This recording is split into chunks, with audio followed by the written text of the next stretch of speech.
Hello दोस्तों, welcome back. तो जहाँ एक तरफ इन्वेस्टर्स में डर है कि मार्केट नीचे की तरफ गिर सकता है क्योंकि मार्केट इलेक्शन का वेट कर रहा है, रिजल्ट्स का वेट कर रहा है कि किसकी गवर्नमेंट आएगी, गवर्नेंस कैसी रहेगी। लेकिन दूसरी तरफ उसी मौके का फ़ायदा उठा के एफआईआईज कुछ स्टॉक्स ऐसे हैं जिनको परचेज कर रहे हैं। तो आज हम बात करेंगे ऐसे स्टॉक्स की जिनमें एफआईआईज ने पिछले कुछ दिनों के अंदर अपना इन्वेस्टमेंट बढ़ाया है, अपना स्टेक बढ़ाया है, और ऐसे स्टॉक्स जो आने वाले टाइम में अच्छी अपॉर्चुनिटी दिखा सकते हैं। क्योंकि जब भी एफआईआईज का स्टेक बढ़ता है किसी स्टॉक में, और वो भी ऐसे टाइम पे जब मार्केट लाइफ टाइम हाई है और मार्केट के आगे एक अनसर्टेनिटी है गवर्नमेंट गवर्नेंस का, इलेक्शंस का, उस टाइम पे अगर किसी स्टॉक में एफआईआईज अपना स्टेक बढ़ा रहे हैं तो वो शोकेस करता है कि उनका कॉन्फिडेंस कैसा है उस स्टॉक के ऊपर। उस कंपनी की ग्रोथ काफ़ी अच्छी होएगी, उनके फंडामेंटल्स काफ़ी अच्छे होंगे, और इनफैक्ट इसी रीज़न से वो इस पे इन्वेस्ट कर रहे हैं। तो जब भी एफआईआईज किसी पर्टिकुलर स्टॉक में इन्वेस्ट करते हैं तो उसके कुछ मेजर बेनिफिट्स मिलते हैं। पहला, कि कंपनी के फंडामेंटल्स बहुत अच्छे होते हैं, तभी एफआईआईज अपना उसमें पैसा लगाते हैं। एफआईआईज रिसर्च बेस्ड अपना इन्वेस्टमेंट करते हैं,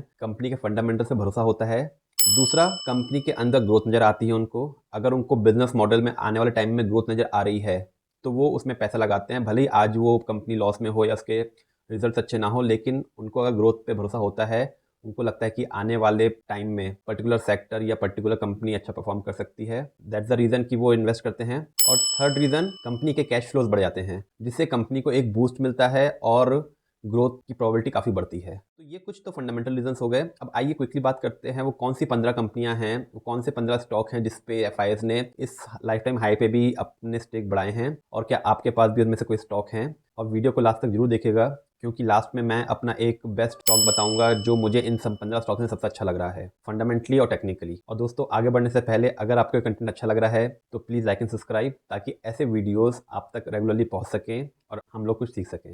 तो आइए देखते हैं कौन से वो 15 स्टॉक्स हैं जिसमें एफआईआईज ने अपना स्टेक बढ़ाया है। तो पहला स्टॉक है प्रिकॉल लिमिटेड। तो देखिए, पहले इसके फंडामेंटल्स की बात कर लेते हैं। तो करंटली 429 के प्राइस पे है और पी 40 का है। आरओई आरओसी ही बहुत ही अच्छे हैं, 20.6 के आरओसी। और जो year on year profit variance है तो 27% लास्ट ईयर से प्रॉफिट बढ़ा है, और सेल्स भी 20.78% बढ़ी है। पब्लिक होल्डिंग 30.5% है। डीआईएफ होल्डिंग्स 3.59%। और देखिए, डीआईएफ ने भी अपना स्टेक 9.67% बढ़ाया है Q4 के अंदर, और सिमिलरली एफआईआईज ने भी अपना 7.89% स्टेक बढ़ा के अब टोटल 14.10% एफआईआईज स्टेक है, और प्रमोटर्स की होल्डिंग 38.51% है। और पिछले 5 साल के अंदर देखें तो स्टॉक ने 1200% रिटर्न दिया है। अब प्रिकॉल करती क्या है? Pricol limited is engage in the business of manufacturing and selling of instrumental clusters and other automobile components to OEM. तो बेसिकली ये ऑटोमोबाइल कंपोनेंट्स बनाते हैं जो कि ये ओईएम्स को सेल करते हैं, और काफी पुरानी कंपनी है, 1974 की। और सबसे अच्छी बात की रिसेंटली इन्होंने ईवी के अंदर अपनी प्रेजेंस बढ़ाई है। तो अगर आप देखेंगे, the company has recently ventured into motors and actuators such as new sensors and new technologies in the areas for EV vehicles. तो ईवी के अंदर क्योंकि ग्रोथ अपॉर्चुनिटी काफी अच्छी नजर आ रही है आने वाले टाइम में, और इनका जो स्पेशलाइजेशन है सेंसर्स के अंदर और ड्राइवर इंफॉर्मेशन सिस्टम के अंदर, वो काफी ज्यादा यूज होता है ईवी के अंदर। तो इसके लिए स्टॉक काफी अच्छा नजर आ रहा है, और जिसकी वजह से बोथ एफआईआईज और डीआईएज ने अपना अच्छा खासा स्टेक इसमें बढ़ाया है। दूसरा स्टॉक है गोकुलदास एक्सपोर्ट। तो इसके फंडामेंटल्स की बात करें तो करंटली 802 के प्राइस पे अवेलेबल है, 42 का पी है, और आरओई और आरओसी देखें तो 21.42 और 19.58 हैं, तो काफी अच्छे रिटर्न्स दिए हैं इसने पास्ट में। और पब्लिक होल्डिंग 33% है, डीआई होल्डिंग 31%। तो डीआईएस में इतना कोई खास चेंज नहीं आया है, 0.4, लेकिन एफआईआईज ने 4.73% अपना स्टेक बढ़ाया है। अब टोटल एफआईआईज की होल्डिंग इसके अंदर हो गई है 25.19। तो देखें, पिछले 5 साल में गोकुलदास ने 950% रिटर्न दिया है। और गोकुलदास करता है क्या है? Gokuldas exports is engage in the business of design and manufacture and sale of wide range of garments of men, women and children, and cater the need of several leading international fashion brand. तो ये design, manufacturing और cell करते हैं garments की for all categories. Specifically काफी brands के लिए ये प्रोड्यूस करते हैं। तो अगर इनका आप देखेंगे तो फैशन वियर में 46% इनका प्रोडक्ट सेल रहती है, आउटर वियर में 36, बॉटम वियर में 9 और स्पोर्ट्स वियर में 9। और सबसे बड़ा मार्केट इनके लिए नॉर्थ अमेरिका है, तो 85% ये एक्सपोर्ट करते हैं। तो काफी बेहतरीन कंपनी की परफॉर्मेंस है। देखिए, एफआईआईज का स्टेक जो मार्च में 21.21% था, वो 4% बढ़ के 25.19% हो गया है। तो काफी अच्छा भरोसा एफआईआईज के स्टॉक के अंदर है। तीसरा स्टॉक है सुयोग टेलीमेटिक्स। अब इसके फंडामेंटली फंडामेंटल देख लेते हैं। स्टॉक 1100 रुपए का अवेलेबल है, 19.81 का पीए, काफी सस्ता है। और अगर देखें तो क्वार्टरली प्रॉफिट तो लास्ट ईयर से 89% क्वार्टरली प्रॉफिट बढ़े हैं और सेल्स 10% बढ़ी है। आरओसी और आरओई बहुत ही अच्छे 21.5 के। और डीआईएस होल्डिंग्स में कोई चेंज नहीं आया है। एफआईएस ने इसमें अपनी 4.7% स्टेक बढ़ाया है। पिछले 5 साल के अंदर स्टॉक ने 184% रिटर्न दिया है, तो काफी अच्छा रिटर्न। क्विकली देखते हैं कंपनी करती क्या है। तो 1995 में बनी थी कंपनी, इनकॉर्पोरेट हुई थी और ये टेलीकॉम के फील्ड में काम करती है, जिसके अंदर ये इंस्टॉलेशन, कमीशन और सर्विसिंग करती है टेलीकॉम टावर्स की, ऑप्टिकल फाइबर सिस्टम्स, और 12 स्टेट्स के अंदर इंडिया में ये अपनी सर्विस प्रोवाइड करती है। और हमने देखा कि जब से वोडाफोन आइडिया की डील रिवाइव हुई है तो टेलीकॉम सेक्टर में एक नया रोटेशन नजर आ रहा है कि आने वाले टाइम में टेलीकॉम सेक्टर, क्योंकि पिछले कई सालों से नहीं चला टेलीकॉम सेक्टर, तो आने वाले टाइम में टेलीकॉम सेक्टर में एक काफी अच्छी अपॉर्चुनिटी नजर आ सकती है। और हमने देखा भी कि कैसे काफी टेलीकॉम के छोटे सर्विसिंग प्लेयर्स जो इंटरनेट सर्विस प्रोवाइडर्स थे काफी अच्छे चले पास्ट में, जैसे इंडस टावर हो गए। तो क्विकली इसके एफआईएस का देख लेते हैं। जो हमने बात करी कि पहले एफआईएस का इसमें स्टेक नहीं था, लेकिन मार्च 24 में एफआईएस ने अपना 4.70% का स्टेक बढ़ाया है। तो हो सकता है उनको अब टेलीकॉम सेक्टर के अंदर एक सेक्टर रोटेशन नजर आ रहा हो आने वाले टाइम में, और जिसकी वजह से उन्होंने एक छोटी कंपनी के अंदर इन्वेस्ट किया ताकि इसमें ग्रोथ प्रोस्पेक्ट्स काफी अच्छी नजर उनको लग रहे हैं। नेक्स्ट स्टॉक है एप्टस वैल्यू हाउसिंग। तो इसके फंडामेंटल्स की बात कर लेते हैं। करंटली 314 के प्राइस पे है, 25 का पी पे अवेलेबल है। Quarterly profits year on year 21.23% बढ़े। क्वार्टरली सेल्स भी 25% बढ़ी है पिछले साल से, तो काफी अच्छी ग्रोथ नजर आ रही है। आरओसी और आरओई 15 के आसपास हैं, तो काफी अच्छे हैं ये भी। और देखें डीआईएस ने भी अपनी होल्डिंग इसके अंदर 5%, तो डीआईएस की एग्जिस्टिंग होल्डिंग 5.11% है इसमें, और एफआईएस की एग्जिस्टिंग होल्डिंग अब 19.58% है आफ्टर 4.16% बढ़ने के बाद। तो कंपनी ने पिछले 5 साल के अंदर देखिए कोई भी अच्छे रिटर्न नहीं दिए हैं, ऑलमोस्ट फ्लैट पे रही है। इनफैक्ट -11% नेगेटिव में रहा है रिटर्न पिछले 5 साल में, तो कंपनी ने पिछले 5 साल में बिल्कुल रिटर्न नहीं दी। अब कंपनी करती क्या है। Aptus value housing finance limited is a home loan company. तो बेसिकली ये घरों के लिए लोन देती है, लेकिन ये लो और मिडिल सेगमेंट इनकम फैमिलीज को देती हैं रूरल एरियाज में, सेमी अर्बन एरिया में। तो कंपनी करती क्या है। कंपनी बेसिकली होम लोन देती है, लेकिन छोटे टिकट साइज का लो और मिडिल क्लास इनकम फैमिलीज को लोन देती है, वो भी रूरल और सेमी अर्बन एरियाज में।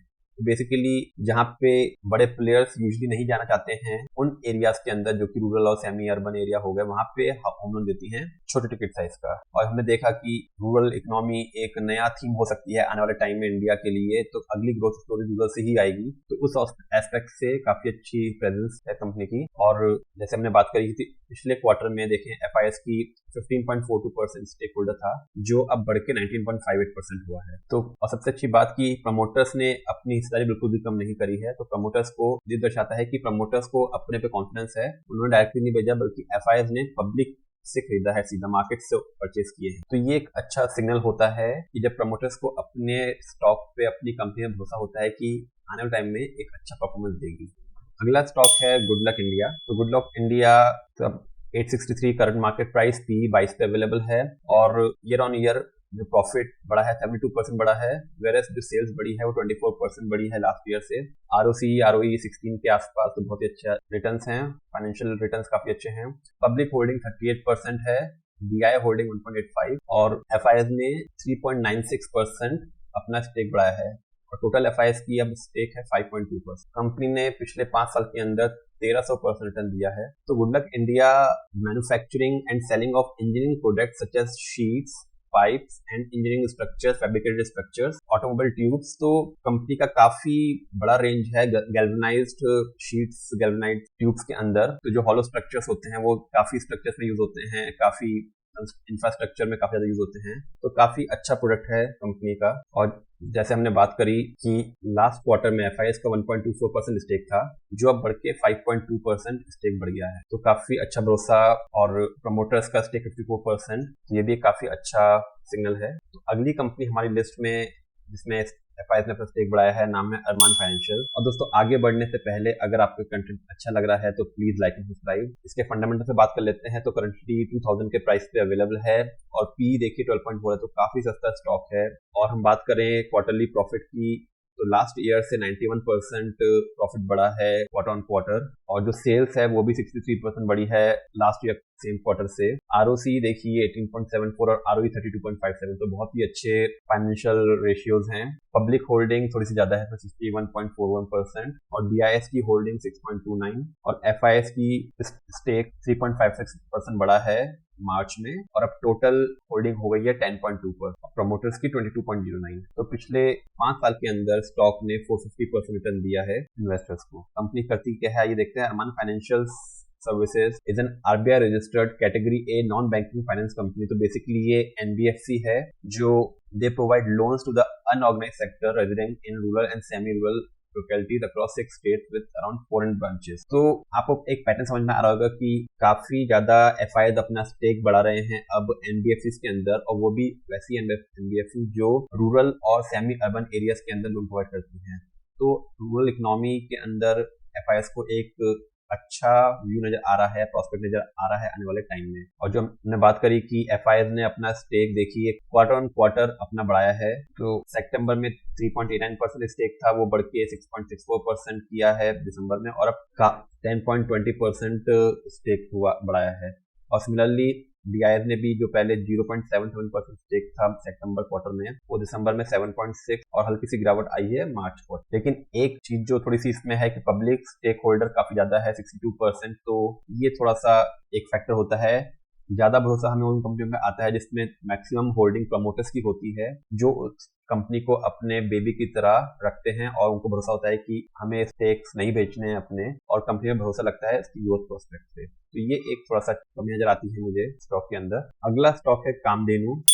तो क्विकली इसके फंडामेंटल्स बात कर लेते हैं। करंट मार्केट प्राइस 510, 27 का पी पे अवेलेबल है। क्वार्टरली प्रॉफिट जो बढ़े हैं 55% बढ़े हैं। क्वार्टरली सेल्स 5% बढ़ी है last year quarter on quarter से। और फंडामेंटल देखें, फाइनेंशियल फंडामेंटल, आरओसी 32 और आरओई 24, तो बहुत ही बेहतरीन फंडामेंटल्स हैं इसके।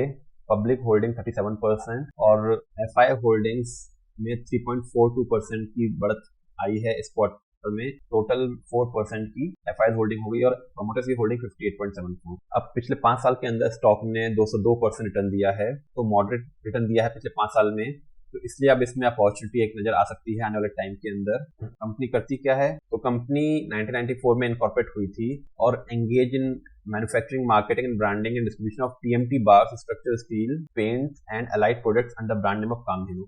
तो काफी फेमस ब्रांड है ये इंफ्रास्ट्रक्चर और टीएमटी बार्स और स्ट्रक्चरल स्टील के एरिया में। और जैसे जैसे इंडिया की ग्रोथ स्टोरी बढ़ रही है, इकोनॉमी बूस्ट हो रही है, इंफ्रास्ट्रक्चर बढ़ रहा है, तो हमें मालूम है कि स्टील, स्ट्रक्चरल पाइप, बार्स की डिमांड बाय डिफॉल्ट काफी अच्छी होने वाली है। और देखिए सबसे अच्छी बात, डेट टू इक्विटी 0.01%, तो कंपनी के ऊपर कोई भी डेट नहीं है, तो ये सबसे अच्छी बड़ी बात है। और प्रमोटर्स होल्डिंग 58.74%, तो ये बहुत अच्छा सिग्नल है। और एफआई हमने जो बात करी कि 4% का स्टेक बढ़ाया है मार्च क्वार्टर में और सीधा पब्लिक से उन्होंने उठाया है, तो ये कॉन्फिडेंस दिखाता है प्रमोटर्स का, जिन्होंने अपना स्टेक ना बेच के बल्कि एफआईएस को फोर्स किया कि वो मार्केट से उठाएं सीधा, जिससे कंपनी की वैल्यूएशन बढ़ती है। और मैंने देखा पिछले 5 साल में केवल 200% रिटर्न दिया है, तो ये एक स्टॉक हो सकता है डेफिनेटली जो आपके रडार में होना चाहिए आने वाले टाइम में, because of strong fundamentals and growth prospect. और सबसे अच्छी बात की जो रिटर्न्स हैं वो इतने ज्यादा अभी तक नहीं मिले हैं, तो इसमें वैल्यू अनलॉकिंग दिखती है। नेक्स्ट स्टॉक है पीएसपी प्रोजेक्ट। तो कंपनी 638 के मार्केट प्राइस पे अवेलेबल है, पीई 16.33 का है, और प्रॉफिट में थोड़ी गिरावट आई है 7% की लास्ट ईयर से सेम क्वार्टर में, और सेल्स पर बढ़ के आई है, तो इनके मार्जिन में कमी आई है जिसकी वजह से प्रॉफिट गिरे हैं। और फंडामेंटल्स जो फाइनेंशियल फंडामेंटल रेशियोज हैं वो अच्छे हैं, आरओसी 24 और आरओई 18। पब्लिक होल्डिंग 24.1% है, डीआईएस की होल्डिंग 9.19% है। और देखिए इस क्वार्टर में बोथ डीआईएस और एफआईएस ने अपना स्टेक बढ़ाया है, तो डीआईएस ने 4.18% स्टेक बढ़ाया है, whereas एफआईएस ने अपना 3.26% स्टेक बढ़ाया है, और प्रमोटर्स की होल्डिंग 60.14। तो ओवरऑल काफी अच्छी स्टोरी नजर आ रही है, केवल एक प्रॉफिट मार्जिन में थोड़ी सी गिरावट आई है। और रिटर्न देखें तो पिछले 5 साल में कंपनी ने केवल 43% रिटर्न दिया है, तो कोई खास रिटर्न नहीं दिया पिछले 5 साल में।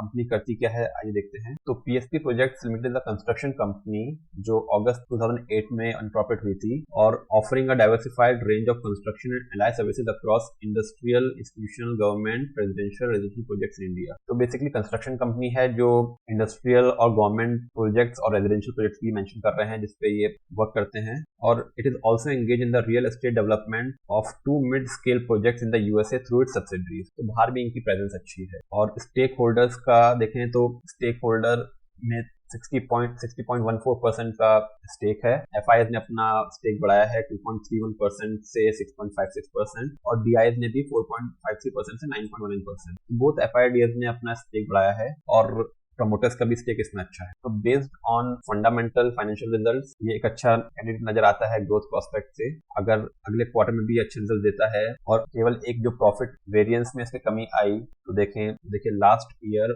दिसंबर क्वार्टर में इसका 35 करोड़ का नेट प्रॉफिट था जो कि दिसंबर 23 में 33% 2 करोड़ की कमी आई। तो ये एक रीजन है जिसकी वजह से हमें दिखता है। अगर लेकिन इस क्वार्टर में देखेंगे कि जब रिजल्ट पब्लिश होंगे कि कैसे परफॉर्मेंस रहती है फिर हम इसमें डिसाइड कर सकते हैं। अगली कंपनी का नाम है एवरेज इंडस्ट्रीज। तो करंट मार्केट प्राइस 337 का है, P 36.7 उनका। क्वार्टरली प्रॉफिट 155% बढ़ के आए हैं और क्वार्टरली सेल्स ऑलमोस्ट फ्लैट रही है, इनफैक्ट माइनस में रहा है 1.84% लास्ट ईयर के क्वार्टर से। ROC और ROE fundamentals ratios financial ratios काफी एवरेज हैं, 16 और 18 काफी ठीक ठाक से हैं। पब्लिक होल्डिंग देखिए 50% है इसके अंदर और FIs ने अपना एक 3.14% बढ़ाया है, टोटल अब 3.6% हुआ है और प्रमोटर्स की 43। पिछले 5 साल के अंदर स्टॉक ने 288% रिटर्न दिया है। और एवरेडी इंडस्ट्रीज हम सब जानते हैं काफी फेमस नाम है इंडिया में इन ड्राई सेल बैटरीज। तो ब्रांड वैल्यू नाम से कोई इशू नहीं लग रहा। एक जो इशू इसमें नजर आ रहा है वो है ग्रोथ का। तो अगर आप देखेंगे तो पैग रेशियो 19.7 का है जो कि इंडिकेट करता है कि इसमें ग्रोथ रेशियो जो ग्रोथ की अपॉर्चुनिटीज नजर हैं वो थोड़ी सी कम नजर आती है क्योंकि मार्केट स्टैग्नेंट है, काफी पुराना मार्केट है और काफी प्लेयर्स आ गए हैं इसमें। तो एक ग्रोथ लिमिटेड नजर आती है आने वाले टाइम के अंदर। नेक्स्ट स्टॉक है मन्नापुरा फाइनेंस जिसके अंदर देखेंगे फंडामेंटल्स तो 165 के प्राइस पे अवेलेबल है। PE काफी सस्ता 6.8 का PE है तो काफी सस्ता स्टॉक है। क्वार्टरली प्रॉफिट वेरिएंस तो लास्ट ईयर से 46% प्रॉफिट बढ़ा है और सेल्स भी 34% बढ़ी है। ROC और ROE ठीक है। पब्लिक होल्डिंग 23% और FIs ने इसमें अपना 3.04% का स्टेक बढ़ा के अब टोटल FIs की होल्डिंग 31.9% हो गई है। तो FIs का काफी बड़ा स्टेक इस स्टॉक के अंदर हो गया है और पिछले 5 साल के अंदर देखें स्टॉक ने केवल 43% रिटर्न दिया है। और मन्नापुरम फाइनेंस हम सब जानते हैं कि काफी फेमस नाम है गोल्ड लोन और मनी एक्सचेंज फैसिलिटीज के सेगमेंट के अंदर। अगला स्टॉक है JTL इंडस्ट्रीज। तो करंटली 228 के प्राइस पे अवेलेबल है, P 32 का है। प्रॉफिट 47.22% बढ़ा है लास्ट ईयर से, सेल्स भी 65% बढ़ी है।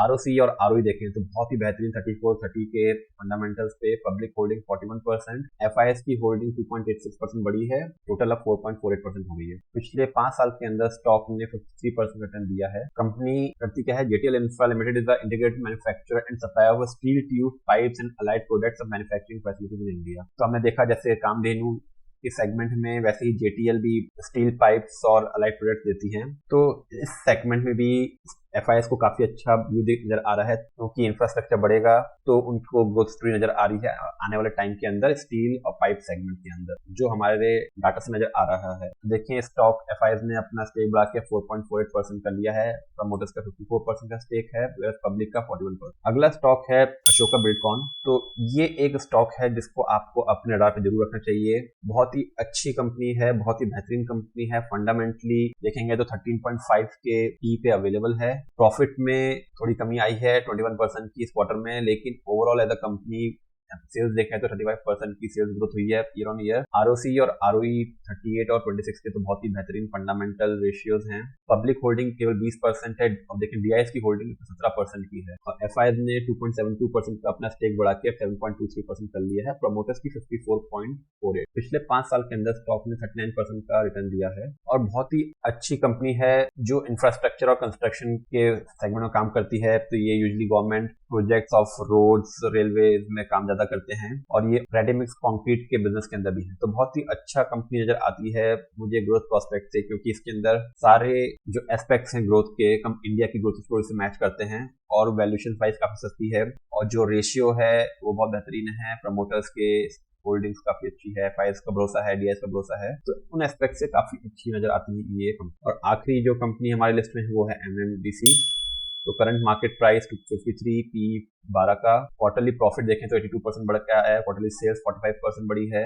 ROC ROE बहुत ही बेहतरीन, फाइनेंशियल रेशियोज हैं। पब्लिक होल्डिंग केवल 12% है। DIS की होल्डिंग भी काफी अच्छी है, करीब 14% की, और FIS ने 2.69% की होल्डिंग बढ़ा के अब 12.6% स्टेक बढ़ा है। और प्रमोटर होल्डिंग देखिए 60.79। पिछले 5 साल के अंदर कंपनी ने 171% रिटर्न दिया है।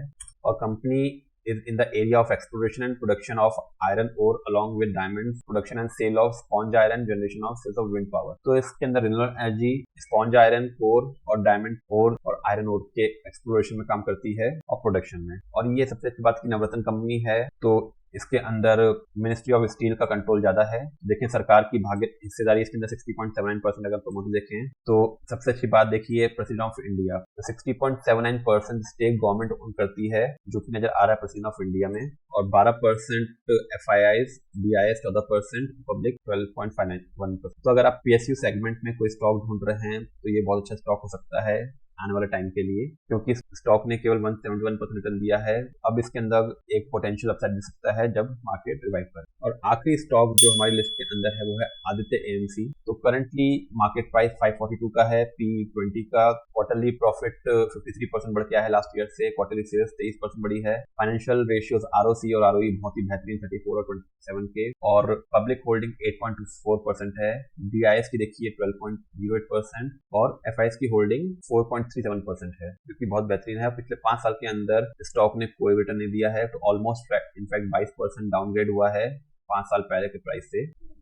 और कंपनी आदित्य बिरला ग्रुप की कंपनी है, और ये आदित्य बिरला कैपिटल और Aditya Birla sun life AMC का जॉइंट वेंचर है, जो mutual fund, PMS, portfolio management और offshore and real estate offerings करते हैं। कंपनी ने अभी तक नहीं अच्छा रिटर्न दिया है, लेकिन अब हमने देखा पिछले कुछ टाइम में काफी AMCs अब ग्रोथ में नजर आ रहे हैं। AMCs में मार्केट काफी अच्छा ग्रोथ दिखा रही है आने वाले टाइम के अंदर, जिसकी वजह से इसके अंदर एक पैटर्न चेंज हुआ है। लेकिन क्योंकि यहाँ पे प्रमोटर की हिस्सेदारी 86.48% थी, तो ये एक गवर्नेंस रीजन भी है जिसकी वजह से उनको अपना स्टेक बेच के, जिसमें उनको अपना स्टेक घटाना पड़ा, क्योंकि सेबी की गाइडलाइन है कि किसी भी प्रमोटर की 75% से ज्यादा हिस्सेदारी नहीं हो सकती है, उनको FII DIS में इन्वेस्टमेंट लाना पड़ेगा, जिसकी वजह से हो सकता है कंपनी ने अपना स्टेक ट्रांसफर किया हो पर्टिकुलर DI अलायंस को। तो होप इन स्टॉक्स में से आपकी भी हिस्सेदारी होगी और आप भी FIS के साथ में अपना स्टेक बढ़ा सकते हैं स्टॉक्स में। लेकिन एक स्टॉक जिसमें बात करी थी वो अशोका बिल्डकॉन है, जिसमें हमें और दूसरा कामधेनु, ये 2 स्टॉक्स बहुत अच्छे नजर आते हैं ग्रोथ प्रोस्पेक्ट से, जो इंडिया की ग्रोथ स्टोरी से मैच होते हैं, प्लस फंडामेंटली बहुत अच्छी स्टोरी प्रोजेक्ट करते हैं। दोस्तों अगर आपको वीडियो अच्छा लगा तो please like and subscribe. Thank you.